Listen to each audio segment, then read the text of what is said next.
કોંગ્રેસે દિલ્હીના મુખ્યમંત્રી આતિશી સામે પોતાના ઉમેદવારનું નામ જાહેર કર્યું છે. પાર્ટીએ આતિશી સામે અલકા લાંબાને પોતાનો ઉમેદવાર બનાવવાનો નિર્ણય કર્યો છે. કોંગ્રેસે અલકાના નામની સત્તાવાર જાહેરાત કરી છે. કોંગ્રેસે કાલકાજી વિધાનસભાથી અલકા લાંબાને મેદાનમાં ઉતાર્યા છે. હાલમાં આતિશી કાલકાજીથી ધારાસભ્ય છે. તે પાર્ટીનો મુખ્ય મહિલા ચહેરો છે. કોંગ્રેસ દ્વારા જારી કરવામાં આવેલી એક અખબારી યાદીમાં જણાવાયું છે કે કેન્દ્રીય ચૂંટણી સમિતિએ 51 કાલકાજી મતવિસ્તારમાંથી દિલ્હી વિધાનસભાની આગામી સામાન્ય ચૂંટણી લડવા માટે કોંગ્રેસના ઉમેદવાર તરીકે અલકા લાંબાની ઉમેદવારીને મંજૂરી આપી દીધી છે.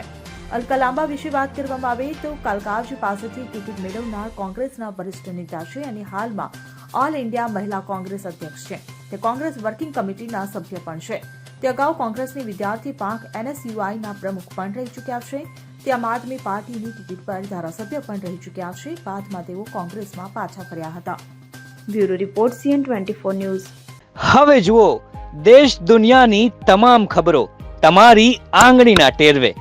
ઉઠાવો મોબાઈલ અને Google Play Store પરથી ડાઉનલોડ કરો અમારી CN24 ન્યૂઝ મોબાઈલ એપ.